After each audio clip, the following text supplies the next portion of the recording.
네, 반갑습니다. 감기 들리신 분 안 계시죠? 네. 네. 그래도 다 이렇게 건강한 모습을 이렇게 또 이렇게 뵐 수 있어서 반갑습니다. 그런데, 제가 우리 그 젊은 청년들은 여전히 계속 안 나와. 이제는, 다음 주는, 끌고서라도 오셔야 돼요. 이게 그냥, 왜냐면 방치하면 안 돼요. 그래서 우리가 그렇게 하시고, 또 안 나오신 분들도, 이번 이 연말을 기해서 적극적으로, 우리가 이제 신방이라도 해서 이렇게 나오실 수 있도록 하셨으면 좋겠습니다. 자, 우리가 잘해야 돼요. 그죠? 자, 우리 다 같이 그래서, 우리 다 힘냅시다 같이 합니다. 우리 같이 힘냅시다. 예, 그래요. 우리 다 같이 힘을 내시고 오늘 제목은 환난 중에 함께 하시는 하나님이라는 제목으로 은혜를 나누기로 원합니다. 우리가 수천 년의 인류 역사 가운데 수많은 사건과 사고가 있었을 뿐만 아니라 많은 우리가 성인들이 나왔어요. 그죠? 그래서 유명한 사람들이 인간의 이름으로 이렇게 우리가 추앙하기도 하고 그런 사람들이 많이 있었습니다. 그리고 그들이 다 왔다가, 때가 되면 왔다가 이렇게 명멸되어 갔지요. 그런데 우리의 최대의 기쁨은 무엇입니까? 우리 믿는 사람이 최대의 기쁨이라면 누가 오시는 거죠? 예수 그리스도 어린 양 구주가 오신다는 데 최대의 기쁨이 있는 것입니다. 이것은 구원이주가 오신다는 것은 창세 전부터 하나님이 계획하셨던 일이기도 합니다. 그런데 예수 그리스도가 왜 오셨나요? 우리를 구원하러 오셨죠. 우리를 왜 어떻게 구원하러 오셨어요? 우리가 그 예덴 동산에서 말씀하셨죠. 우리가 하나님께 죄를 짐으로 말미암아 우리가 하나님을 떠나 쫓겨난 이 세상에서 고통받고 죽을 수밖에 없는 우리를 다시 살리시러 오신다는 것입니다. 그렇기 때문에 우리가 이렇게 인생을 살다가 보면 참으로 어려운 시기가 있고 문제를 해결하기 곤란한 때들이 너무나 많이 있어요. 앞이 캄캄해서 아무것도 보이지 않은 때를 경험한 적이 있습니까? 인생을 살다가 그런 정말로 난 어떻게 해야 될지 방황하고 유리할 때가 있어요. 제가 이전에 사업을 하다가 크게 실패를 했습니다. 거의 한 20년 전인데. 그런데 그 와중에서 한번 생각을 해보세요. 가지고 있는 돈을 가지고도 막을 방법이 없어요. 자, 우리가 이렇게 살다가 보니까 빚쟁이들을 쫓아오지요. 돈은 없지요. 갈 데는 없지요. 이런 사면초가에 이게 처하게 됐어요. 그런데 그때만 해도 제가 신앙이 하나님을 잘 믿지 않아서 그런 와중에서도 어디로 갔느냐면 교회로 갔어요. 교회로 가서 기도를 하는데 이제 기도를 할 줄로 처음 기도하는 거죠. 하나님 저를 살려주시면 이 문제를 해결해 주시면 제가 하나님을 믿겠습니다. 이렇게 한 거예요. 그래서 우여곡절 끝에 해결이 됐습니다. 해결이 됐는데 하나님을 또 잘 믿었을까요? 안 믿었을까요? 안 믿었을 것 같아요. 예, 그게 문제예요. 그렇게 하나님한테 그 급박한 상황이 오니까 하나님을 매달리고 하나님한테 해달라고 하면서도 해결이 되니까 어떻게 해요? 하나님을 믿지 않고 그런데 그 하나님은 신기하게도 그 고백을 들어주셨다는 거예요. 아멘. 네, 그게 중요한 거예요. 이 신앙이 없고 참 이렇게 연약하지만 하나님께서 그 기도를 들어주셨다. 즉 하나님께서는 우리가 어떻게 해요? 손들고 돌아오라는 거예요. 그걸 원하시는 거죠. 이것을 한참 후에 돼서야 알았으니 얼마나 미련해요. 그죠? 그때 이내 깨닫고 그냥 이렇게 하나님을 더 붙잡고 이렇게 매달려셔야 되는데 그래도 내가 또 해보겠다고 또 열심히 세상 가운데 했는데 이게 여전히 되지 않다라는 거죠. 그러나 그때 그 자리에서 그 고백이 있음으로 말미암아 제가 이 자리에 있게 된 줄 믿습니다. 아멘. 지금 오늘 본문에서 아하스 왕과 다를 바 없는 불신앙 그 자체였었죠. 본문에서 때는 예수님이 오시기 전 약 734년 전의 일입니다. 이 남쪽 유다 나라에 아람과 북이스라엘이 서로가 연합해서 남쪽 유다를 침공하려 합니다. 이 남쪽 유다 왕은 아하스 왕이었었는데 1차 침공이 있었어요. 그들이 1차 침공 때는 가까스로 막아냈어요. 그런데 다시 그들이 군대를 모집해서 예루살렘을 쳐들어오는 거예요. 그런데 막을 길이 없었어요. 또 이 예루살렘의 그러한 풍전등화와 같은 상황에서 극심한 공포를 휩싸이게 됩니다. 이 신앙적으로 보자 보면 하나님이 계신지 의문이 되고 백성들은 극도의 혼란에 빠진다고 우리 7장 2절에서 말합니다. 어떤 사람이 다윗 집에 알려 이르되 이 아람이 에브라임과 동맹하였다 하였으므로 왕의 마음과 그 백성의 마음이 숲의 바람에 흔들림 같이 흔들렸다.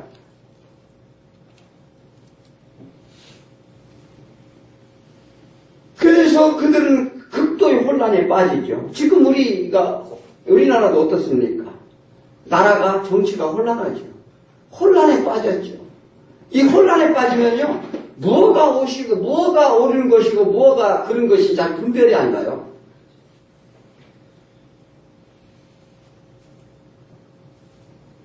그래서 그때 이사야 선지자는 아하스 왕에게 조언을 합니다. 역사의 주인은 하나님이시다라는 거예요. 그들 연합군이 침공을 할 때는 가까스로 막았지만 재차 침공에는 막을 힘이 없었고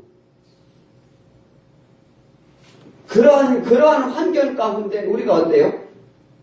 제가 아까 말씀드린 것 같이 내가 힘들고 어렵고 할 수 없을 때 하나님이 나한테 오신다는 걸 알아야 돼요. 아멘. 네. 내가 할 수 있을 때는 하나님이 안 오셔요. 왜? 하나님은 다 아시기 때문에 그래요. 그때 하나님께서는 아주 우리가 긴박한 에 처했을 때 오신다는 걸 믿어야 되는데 이 아하스 왕은요 그러질 못했어요. 그래서 남이되고가는 세상적으로 볼 때 감당하기 어려운 환란이 닥쳤다는 것입니다. 그때 이사야 선지자는 아하스에게 말하는 내용은 그의 침공을 막을 방법은 오직 여호와께 의지하라는 내용이었었어요. 하나님을 신뢰하라. 하나님의 그들이 전적이 아무리 막강하더라도 하나님 능력 앞에서는 금방 사라져가는 연기와 같을 것이다라고 이렇게 오늘 본문에서 말합니다. 그리고 그들은 진멸될 것이다. 그들이 멸망한 연도까지 예언을 합니다. 65년 안에 망할 것이다.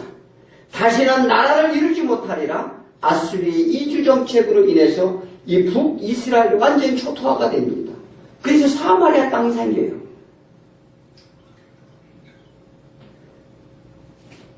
우리가 믿어야 할 그 이유는 하나님이 세운 나라를 어찌 그냥 보고만 계시겠는가 하는 얘기입니다. 그래서 다윗과 맺은 언약을 믿으라는 거예요. 그들은 곧 멸망할 것이다 이렇게 예언하시는데 또한 하나님이 보호하심의 기적을 베풀 것이다. 무엇이든지 한 가지만 구하라. 그리하면 하나님이 들어주실 것이다. 이렇게 오늘 본문에서 얘기도 합니다. 그러나 아하스는 믿지 못하고 아수르에게 구원을 요청합니다. 이사야의 침소리는 결코 예루살렘을 멸망치 않을 것이며 여호와께서 지켜주실 걸 굳게 믿으라는 소리를 듣지 않았다는 것입니다. 현실이 두려움에 하나님을 찾지 않고 하나님의 약속의 징표를 구하기만 하면 들어주신다고 해도 믿지 못하는 아하스 왕이었었어요. 이사야는 하나님의 징표를 예언합니다. 하나님이 준비하신 분, 예비하신 구원자를 보낼 것이다. 2700년 전의 예언입니다. 동정녀 처녀의 몸에서 한 아기가 태어날 것이다. 오늘 14절 같이 한번 읽어볼까요? 그러므로 주께서 친히 징조를 너희에게 주실 것이라. 보라, 처녀가 잉태하여 아들을 낳을 것이요 그 이름을 임마누엘이라 하리라.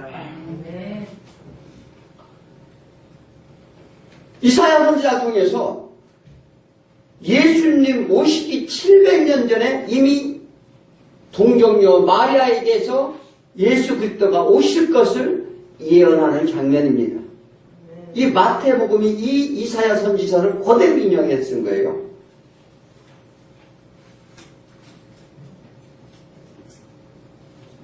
역사적으로 가장 위대한 사건이기도 합니다. 1945년 8월 6일날 히로시마에 원자폭탄이 떨어졌어요. 그때 미국 대통령은 식사를 하고 있었습니다. 그런데 와서 보고를 합니다. 지금 오늘 7시 15분에 히로시마에 원폭을 투하했습니다.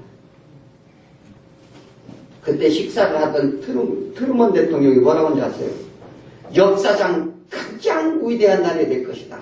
이렇게 예언을 했는데, 이렇게 말을 했는데, 수십만이 원폭으로 인해서 죽게 됩니다.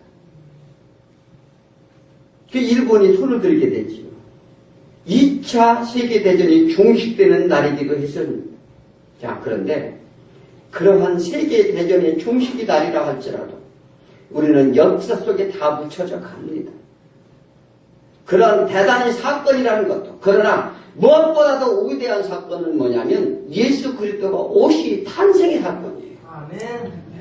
그분은 저 외양간에서 홀로 조용히 오셨습니다. 아멘. 이렇게 요란하게 폭탄을 터뜨려서 수십만이 죽는 역사를 일어난 게 아니에요. 세상의 사건이라는 것은 사람을 죽이는 것입니다. 그러나 예수 그리스도가 오셨다는 것은 사람을 살리러 오셨다는 거예요. 아멘. 우리는 그것을 믿는 것입니다. 아멘. 이는 하나님께 약속하신 징표인 것이다. 반드시 구원하실 메시아 탄생을 예언합니다. 그럼에도 그는 아수르와 동맹하여 유다가 아수르의 속국이 되게 하는 실수를 범하게 됩니다. 여우를 쫓고나니 사자가 기다리는 격이지. 믿음이 없는 불신앙의 전형적인 모습이라고 볼 수 있습니다.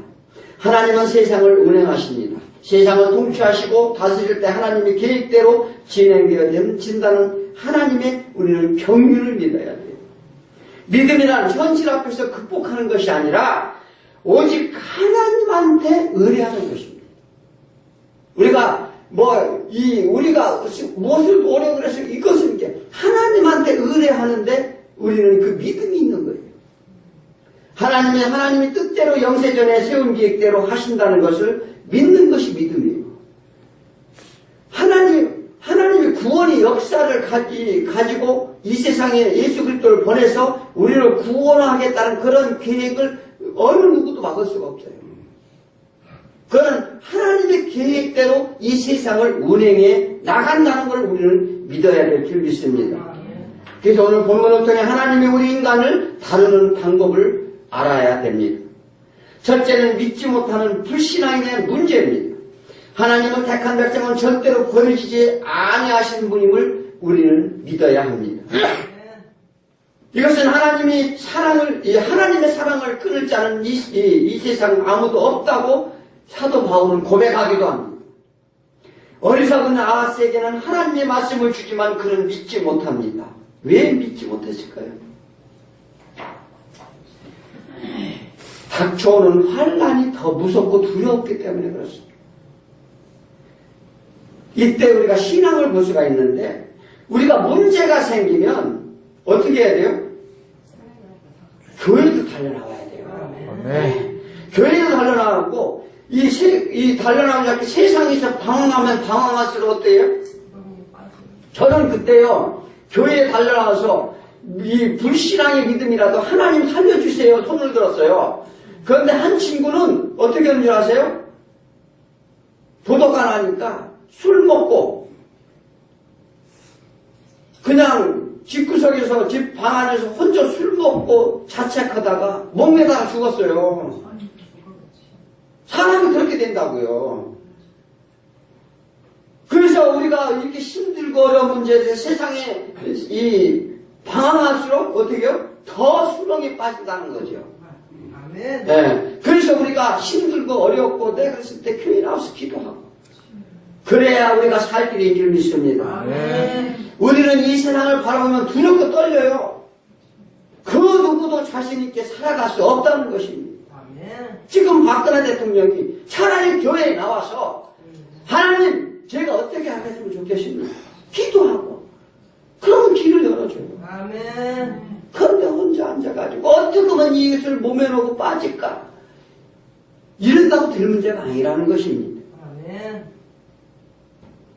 인생의 앞길을 한치도 우리가 보지 못하는 것이 우리 인생이라는 걸 알아야 돼요. 아멘. 네, 우리가 아무리 하려고 해도 앞으로 내일 될 아무 일을 우리가 볼 수 없다는 거죠.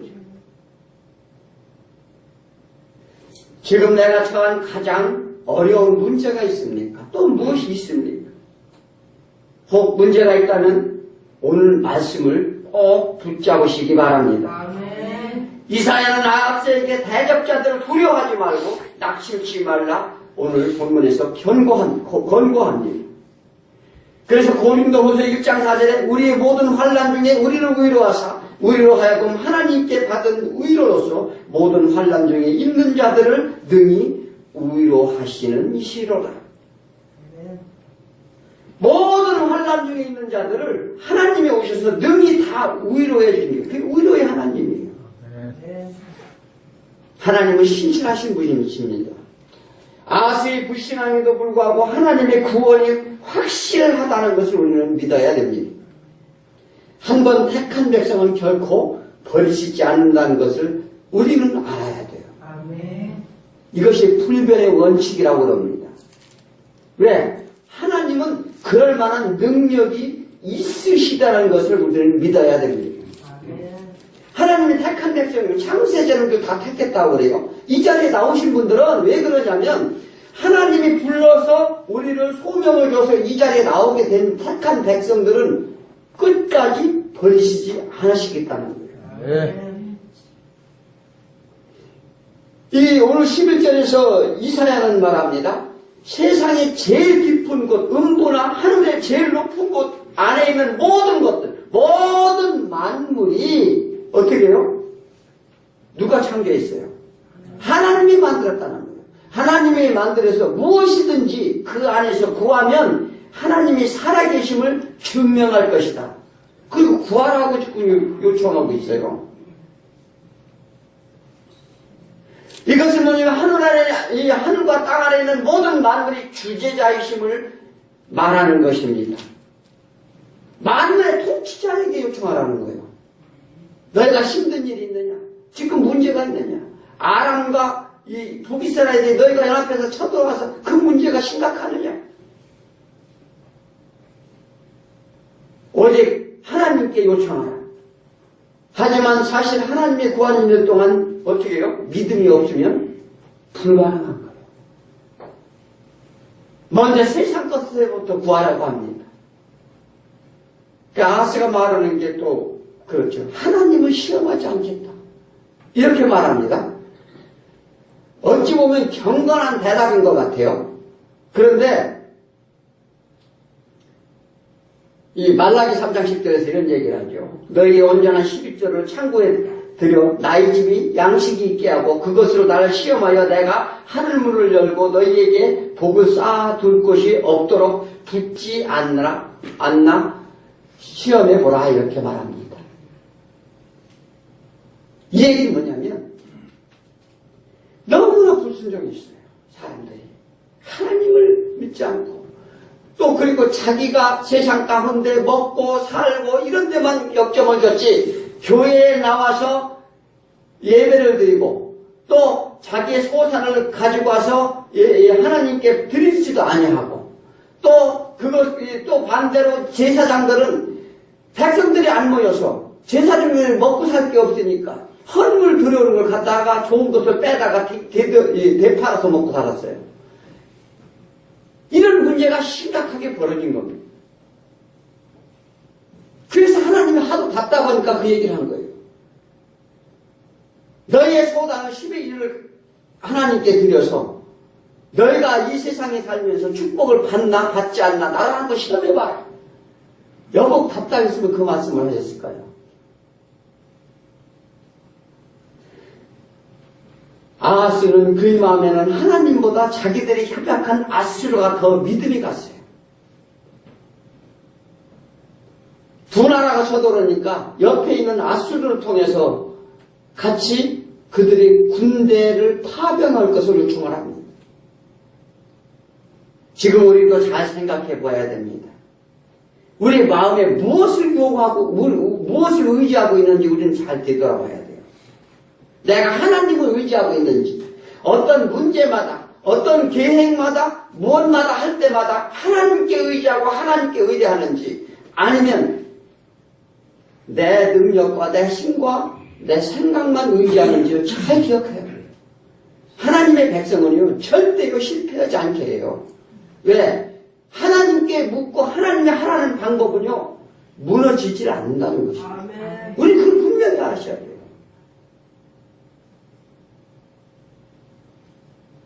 그래서 이 아하스 왕은 아수르 군대를 끌어들이게 됩니다.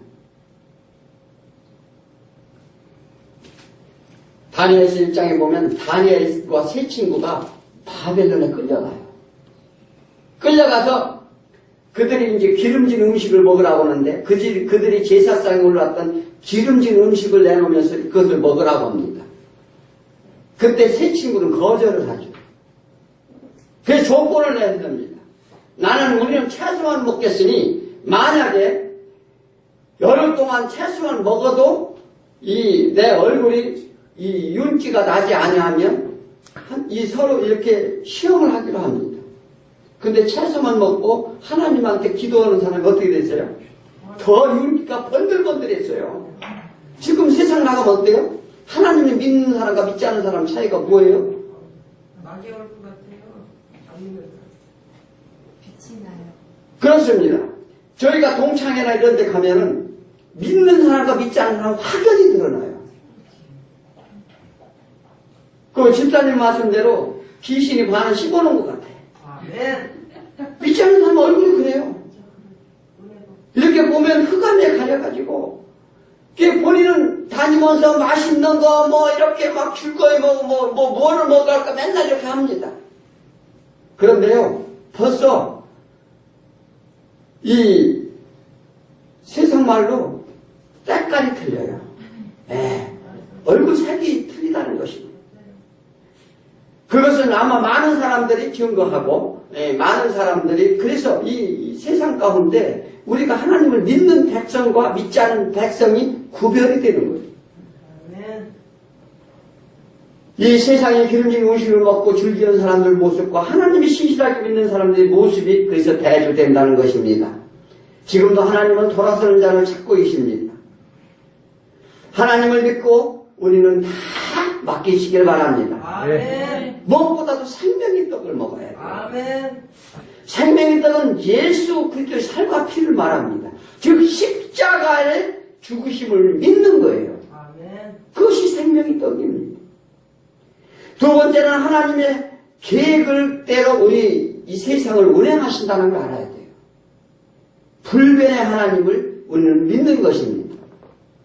하나님은 자신이 경륜대로 모든 역사를 진행하신다는 걸 보여줍니다. 그래서 우리가 하나님의 경륜과 섭리를 깨달아야 한다는 것입니다. 우리의 환경, 조건, 모든 삶의 모두를 하나님이 필요하므로 그분의 뜻에 따라 주심을 우리는 불평불만하지 말아야 돼요. 그런데 우리는요, 하나님을 믿으면서 불평불만 많이 하잖아요. 돈이 없는 거, 이렇게 가지고, 모든 환경 여건에서 너무나 불평을 많이 해요. 그건 불평하면 안 돼요. 아멘. 왜 그런지 아십니까? 금요일날 말씀드린 그게 하나님의 섭리라는 거예요. 그렇잖아요? 남편을, 믿지 않는 남편을 좀 속삭이는 거. 저 인간, 저 왼수를 내가 만나게 해가지고. 이 모든 문제가 다 마찬가지예요. 그런데 하나님은 그것을 인간의 막대기로 쓴다는 거예요. 예, 나를 고치기 위한 막대기로 쓴다는 걸 반드시 알아야 됩니다. 그 제가 말씀드렸죠. 하나님의 모든 것은 하나님이 이 세상의 주인이고 창조하신 거 이런 걸 다 우리가 인정하고 믿는다고 고백을 하면서도 여전히 세상에 나가면 불평불만이 많은 거예요. 그것은 우리한테 깨달으라는 거예요. 아멘. 하나님의 그런 것을 왜냐하면 그게 즉 예를 들어서 하나님의 일하신 거, 하나님이 세상에 계획하시고 모든 걸 운행하신 거, 그것이 하나님의 경륜이라면 그 섭리 가운데 우리의 생활 가운데 그것을 하나님이 가르쳐 주신다는 거예요. 우리는 그것을 깨달을 때 우리는 자유함을 얻게 된다는 것입니다. 아멘. 그게 믿음이에요. 다른 게 믿음이 아니에요. 하나님의 뜻은 아하스의 불신앙에 대한 징계보다는 하나님의 약속을 반드시 행하여짐을 증거합니다. 아브라함과 언약을 했어요. 여호와의 말씀이 그에게 임하여 이르시되 그 사람이 네 상속자가 아니라 내 몸에서 날짜가 네 상속자가 되리라 하고 하늘을 우러 무뼈를 셀 수 있나 보라. 네 자손이 이와 같으리라. 우리의 고통의 삶에서 구해내리라 약속하시는 장면입니다. 그러면서 어떻게 해요? 내 자손으로 말고 수많은 무뼈가 같이 많게 하겠다는 약속을 했어요. 그런 약속을 하시면서요, 어떻게 했어요? 다윗의 후손을 통한 구원의 약속까지 하시면서 너희들은 이방이 객이 되어 430년 동안 종살이를 할 것이라고 얘기를 합니다. 그것은 하나님이 무엇을 뜻합니까? 너희가 이 세상에 온 것은 정말 하나님을 떠난 죄 중에서 고통의 삶이 어떤지 그것을 너희가 깨닫고 그러한 고통의 삶을 사는 것을 구원해내는 모형으로 모세를 보냅니다. 이걸 통해서 그 예표로 모세를 통한 구원의 역사를 만들어 가는데 그래서 모세를 예수님의 모형이라고 그럽니다. 이와 같이 이 세상에서 고통을 받는 영혼을 위해서 하나님의 구원자를 보내신다는 약속을 오늘 이사야 선지자가 통해서 하시는 거예요. 그 약속을 믿으라는 것입니다. 단순한 노예의 구원 역사가 아닙니다. 지금 우리가 모두 그런 삶에서 매여 있다는 걸 우리가 알아야 돼요. 우리는 이 예수 그리스도 아니고서는 도저히 살 길이 없어요. 우리 이 세상 가운데 계속 육신을 위해서 살다가 보면 고통이 오고 문제가 생기고 이런 것이요. 이 세상 가운데 육신이 다 매여 있기 때문에 그래요. 원래 우리는 어떻게 했어요? 원래 예레미야는 어떻게 살았어요? 아무런 걱정 의심이 없이 살았어요. 먹고 사는 문제, 욕심, 그다음에 이 사나운 짐승도 없고 거기는 악한 것이라고는 하나도 없는 것에 살았는데 우리가 죄 중에 빠져가지고 이렇게 고통의 삶을 산다는 거예요. 죽을 수밖에 없다는 거예요. 그것을 예수 그리스도가 오셔서 십자가의 죽으심으로 해결하려 오셨다는 것은 그것을 믿는 거예요. 아멘. 세상의 모든 죄짐을 지고 돌아가시고 3일 만에 부활하시어 하늘에 계시다가 세상 끝날 다시 오셔서 십자가에 죽은 자를 심판하러 이 십자가와 아니 살자와 죽은 자를 심판하러 오심의 약속을 우리는 이것을 믿는 것입니다. 아멘. 이 성경은 이런 역사를 증거하는 내용입니다. 과거와 현재 그리고 미래에 대한 놀라운 예언을 반드시 성취된다는 그런 하나님의 약속을 믿으시기 바랍니다. 아멘. 아스왕처럼 믿지 않는다면 그 결과는 뻔하게 됩니다. 하나님의 뜻을 죄지은 영혼들을 사단의 얽매임에서 끌어내어 원래의 모습으로 회복시키려고 하는 것인데 사단은 이를 적극적으로 어떻게 해요? 방해를 한다는 거예요. 계시록 13장 6절에 짐승이 입을 벌려 하나님을 향하여 비방하되 그 이름과 그의 장막 곧 하늘에 사는 자들을 비방하더라. 그들은요 계속적으로 하나님을 믿는 사람들을 비방하고 속이고 끌어내리려고 한다는 거예요. 사단은 하나님의 일을 그래서 방해하려 하는 것입니다. 이 아람국과 북이스라엘을 위하여 다윗의 혈통을 끊으려 했어요. 그러나 하나님은 그런 사단의 길을 그냥 두고 보지 않으신다는 예표요 지표를 오늘 보이십니다. 하나님의 계획과 뜻은 변함이 없음을 우리는 믿으시기 바랍니다. 하나님의 말씀 세상은 곧 멸망하려니와 말씀은 영원하리라 말씀하셨어요. 아멘. 그리고 세 번째로 사단은 반드시 하나님의 심판하신다는 거예요. 아스왕의 불순종에도 하나님은 이스라엘 다윗의 혈통을 통해 구속의 역사를 이끄시고 하나님의 뜻이 어김없이 이루어지도록 운행하시는데 창세전부터 세운 계획임을 하나님이 믿어야 됩니다. 하나님이 인류 역사를 한치 오차도 없이 운행하고 계시다는 것을 다니엘서 2장에 보면 다 나옵니다. 세상의 나라의 흥망성쇠를 다 예언을 합니다. 특히 다니엘서 2장 21절은 그것을 보니까 다니엘이 고백한 내용이 있어요. 세상의 왕을 세우시고 내리시고 그들은 모든 것을 통치권을 주고 뺏고 하는 일이 하나님께 있더라.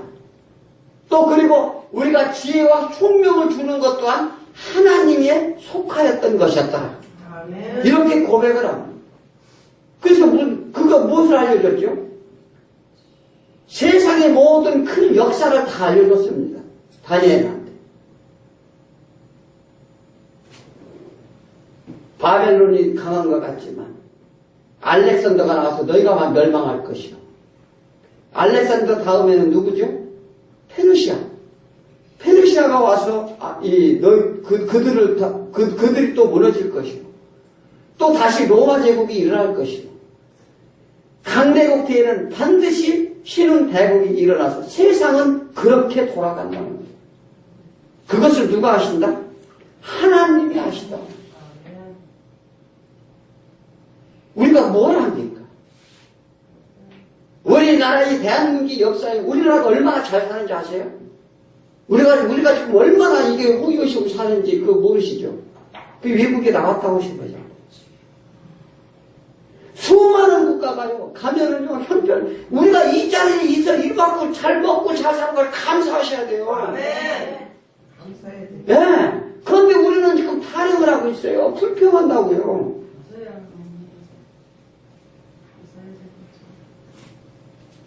얼마나 가면 불쌍한지 몰라요.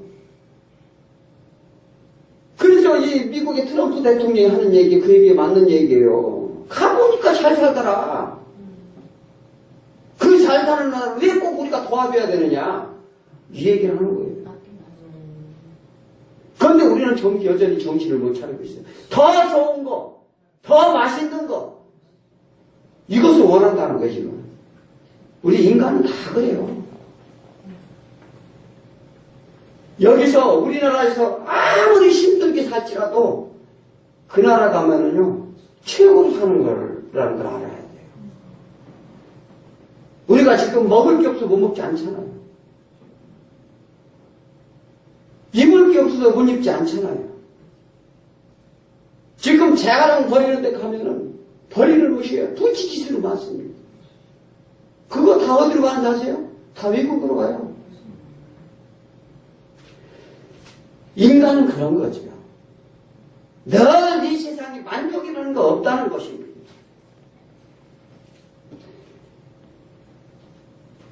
우리가 이러한 것이 우리의 본질이라는 걸 알아야 돼요. 이 믿음이 없는 아세의 불순종으로 또다시 백성들이 고초를 당합니다. 하나님이 선택한 백성을 다루시는 방법이에요. 이 선택한 백성을 어떻게 다른지 아세요? 왜 우리가 이렇게 환란이 오는지 아느냐? 왜? 하나님의 방법대로 하나님의 백성을 만들기 위해서 짠찍질하는 거예요. 그걸 우리 알아야 돼요. 그런데 하나님의 방법을 이게 하나님이 나한테 그런 다루는 방법이고 우리가 깨닫는다 그러면요 어떻게 돼요? 그게 빨리 깨닫을수록 매를 덜 맞는다는 거예요. 아멘. 자신이 끌어들인 아수리에 의해 하나님을 더 멀리하기도 신들이 그 이스라엘 땅에 다 들어오게 됩니다. 사단의 마음에 들어오면 우리는 어떻게 돼요? 하나님을 떠나게 돼요. 멀리하게 됩니다. 그러면 또 어떤 결과가 나요? 더 큰 죄를 저지르게 된다는 겁니다. 그리고 세상 가운데 방황하게 돼요. 오늘 말씀은 우리들의 신앙생활의 모습과 다를 바 없습니다. 하나님의 말씀을 통해 경고하시는 것을 우리는 아시길 바랍니다. 아멘. 아하스왕은 비참한 죽음을 맞이합니다. 죽어서도요, 그 아하스왕은 죽어서도 그 열조의 무덤에 들어가지도 못했어요. 그런 수치를 당합니다. 그게 뭐냐? 하나님을 무시한 죄. 과연 누가 더 무서운지 하나님이 알려주는 거예요. 아멘. 세상이 무서우냐? 내가 무서우냐? 그래서 너희들이 생명을 어쩌지 못하는 사단을 두려우지 말고 생사를 주관하는 하나님을 더 두려워하라. 이게 하나님 하시는 말씀이에요. 그런데 하나님은 하나도 안 두려워. 세상 사람들이 그렇다는 거죠. 하나님은 먼저 경고의 말씀을 늘 하나님께서는요 우리한테 늘 경고를 먼저 줘요. 느닷없이 와서 하나님께서 우리한테 징계하지 않습니다. 말씀을 들려주고 깨닫게 하고 주위 환경으로부터 늘 이제 먼저 경고를 우리가 몸이 아플 때 먼저 사인이 오잖아요. 에? 똑같아요. 하나님도 섭리를 알려주는 거예요. 우리가 느닷없이 무슨 암이 걸리고 이러는 게 아니죠. 느닷없이 심장병이 오는 게 아니에요. 미리 경고를 다 주는 거죠. 그런데 그것을 감각이 없어서 느끼지 못하는 거예요.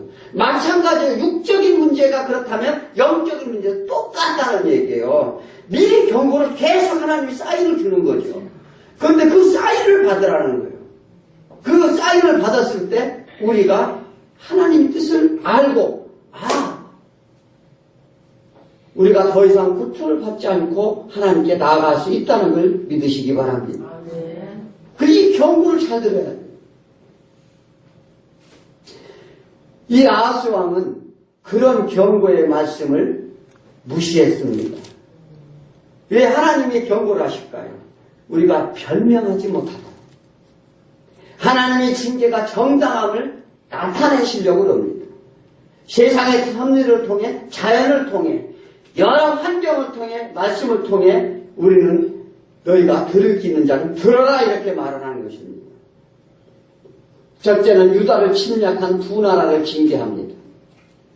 그래서 아람과 이 북이스라엘은 그 이름조차 듣지 못하게 하리라 이렇게 말씀하셨어요. 실제로 그들은 완전 다 멸망을 해서 나라가 완전히 없어집니다. 두 번째는 아하스의 불순종으로 인한 징계인데 아수를 통하여 하나님의 채찍을 내리십니다. 하나님을 외면하고 세상 것을 의존한 채 오늘 우리에게 다 경고하는 내용입니다.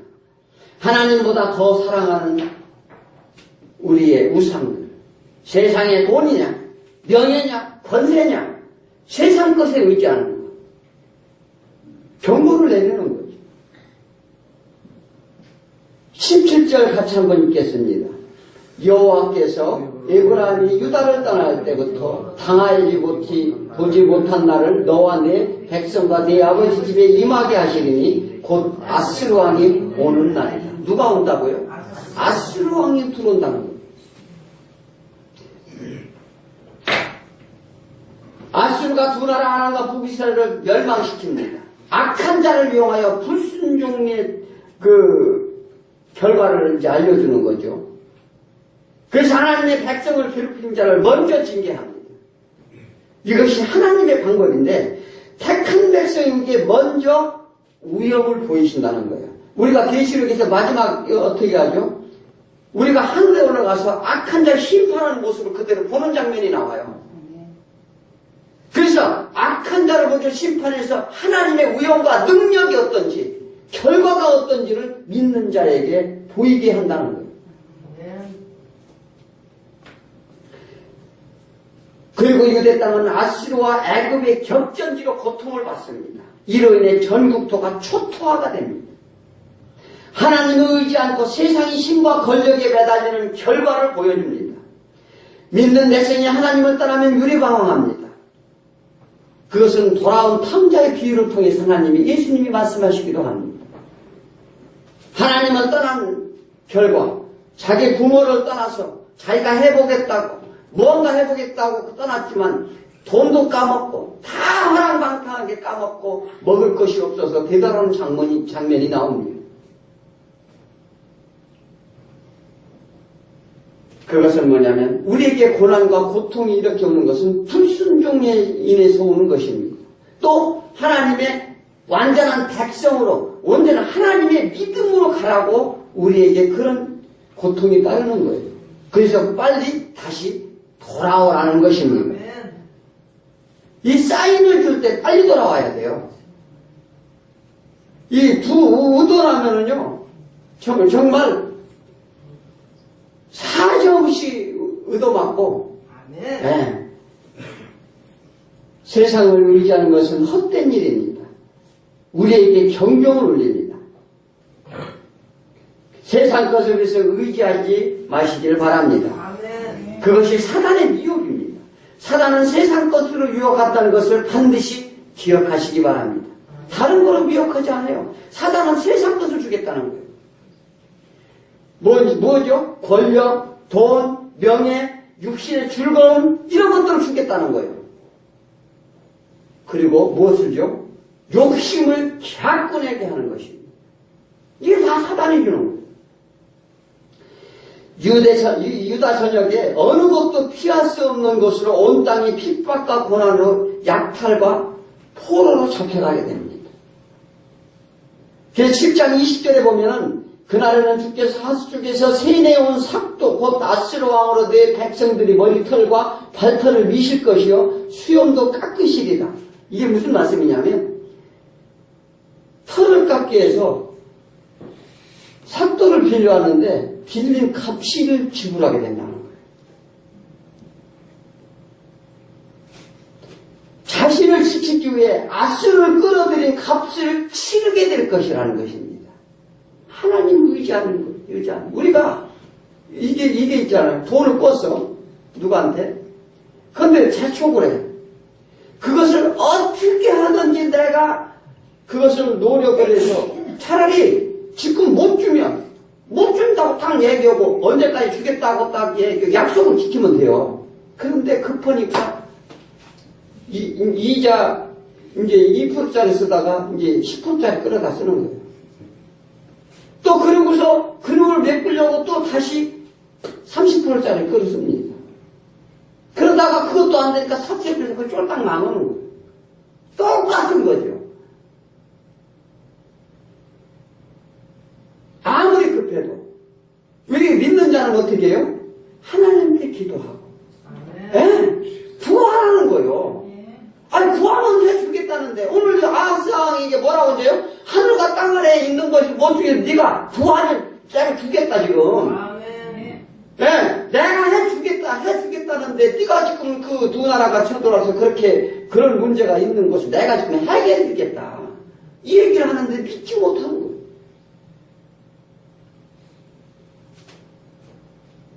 그래서 그는 어떻게 되는지 알아요? 이 아수르 군대를 빌려온 싹수로 이 돈을 물질을 전부 대주게 됩니다. 물질을 대주는 게 문제예요. 예전에 우리 조선시대 때 누가 쳐들어왔어요? 일본이 우리 쳐들어왔죠. 그때 이 군대를 요청을 했죠. 중국에. 그게 어떻게 됐어요? 그들이 오기만 하면 군사비 지출뿐만 아니라 지금 미국에 우리 여기 군사비 오는 거 우리를 지출하잖아요. 근데 지금은 민주에서 사람들이 의식구조가 돼서 그들이 침탈을 하지 않지만 그 예전에는 들어오면 마음대로 침탈했어요. 그리고 뭐라고 항변도 못했어. 막 사람을 노예로 끌고 가고 그 자기들 대가를 달라는 거죠. 그런 역사가 일어납니다. 그리고요 이 뭐냐면 가축수가 줄었다 이렇게 얘기해요. 그래서 먹을 우유조차도 없다. 포도원이 황폐돼서 거기에 과수원이 포도를 심고 거기에 다 그들이 약탈해 가가지고 어떻게 해요? 농기구를 가지고 가지도 못하고 활을 갖고 가야 된대요. 다 황폐돼서 그게 뭐가 되면 짐승이 산대 거기에. 그래서 활을 가지고 갈 것이다. 오늘도 계속적으로 뒤편에 다 그렇게 이어놓는 거죠. 실제로 그렇게 됐어요. 그래서 불순종의 결과를 보여줍니다. 흑암과 혼돈의 세상으로 변한다는 것입니다. 우리는 어떤 상황이 올지라도 포도나무에 붙어있어야 산다는 것을 믿으시기 바랍니다. 아멘. 그러나 하나님의 불쌍히 여기서 그런 흑암의 세계에서 임마누엘이 오실 것이다. 내가 어떠한 상황에도 늘 함께 하심의 약속입니다. 그래서 700년 후 그가 오셔서 빛이 되시어 놀라운 구원의 역사가 일어날 것을 예언하시는 것입니다. 약속의 700년 뒤 예수 그리스도가 탄생케 되었습니다. 임마누엘이 무엇입니까? 하나님이 함께 하신다는 뜻입니다. 아멘. 하나님은요 지금도 함께 하신다는 거죠. 아멘. 그러니까 왜 함께 하는데 너희가 나를 믿지 못하느냐? 아멘. 또 구원의 역사가 일어날 것이다. 그래서 그런 예수 그리스도를 통해서 예수 그리스도 그런 메시아를 보내셔서 우리를 구원의 역사를 이룰 것이니 걱정하지 마라. 불순종한 죄인들을 위하여 우리가 죽어야 할 우리가 십자가를 지시려고 오신 예수 그리스도를 믿는다는 것입니다. 우리가 모두 그래서 돌이켜야 합니다. 현실만 보지 말고 예수가 오셔서 하시는 모든 사역을 우리는 믿어야 될 줄 믿습니다. 아멘. 예수님이 다시 오실 때도 처음 오실 때와 현실과 비슷하다고 합니다. 똑같은 현상이 오신다고 했어요. 언제요? 죄가 관영할 때. 죄가 관영하다는 것입니까? 세상에 사랑이 식어지고 거짓이 난무하고 부모를 폐약하고 요즘 부모 하나도 안 모시려고 그래요. 자기만을 사랑하고 말씀 듣기를 거부하고 또 세상에 사단이 기승을 부린다는 것입니다.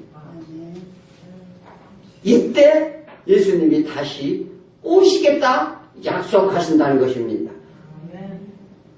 그래서 어떻게 해요? 오셔서 산자와 죽은 자 심판하러 오심을 우리는 믿으시기 바랍니다. 아멘. 지금의 은혜의 마지막 때입니다. 아멘. 예수님의 오심을 믿는 자에게는 축복이 될 것입니다. 아멘. 예, 불순종하게는 하는 자에게는 이 아스와 같이 멸망의 길로 갈 수밖에 없을 것입니다. 그래서 우리가 심판받는 자가 아니라 구원받는 자가 모두가 되길 원합니다. 아멘. 자, 우리 모두 다시 오실 예수님을 기다리는 저와 여러분이 되시기를 축원드립니다. 기도하겠습니다.